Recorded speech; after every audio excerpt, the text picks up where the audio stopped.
Teka. Narinig niyo ba yun?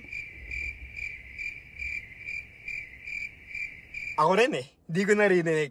So yan mga boss, tahimik na tahimik yung mga makina natin pag nakagamit ka ng Pertua Oil and Metal Treatment. Mga 10 years user na ako ng Pertua. So lahat ng mga products na try ko na. Every time magpapa-change oil ako, natutunan ko yun sa mekaniko kasi tinuro niya sa akin na sulit to, yung Pertua product natin. Common kasi ngayon, marami mga kotse ngayon na parang ingay na. Lalong-lalo na itong kotse na gamit ko, 10 years na to. Pero tahimik na tahimik pa rin yung makina.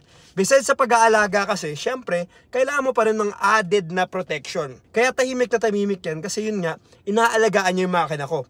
Imbes na nagkakaroon ng kaskasan niya, ng friction na nagkakos ng ingay, pag nilagay mo ng Pertua Metal Treatment, lahat ng sakit ng ulo niya mga boss. Yun na nga, tahimik na tahimik, wala ka malilinig. Vibration? Walang-wala. Hata ko, parehas na parehas, parang bago. So lahat ng mga problema nyo mga boss, itry nyo lang. Sinasabi ko sa inyo, click mo yung yellow basket, i-check mo lang. Sinasabi ko sa iyo, check mo yung mga reviews, mga testimonial. Pag tinry mo, babalik-balik ka na.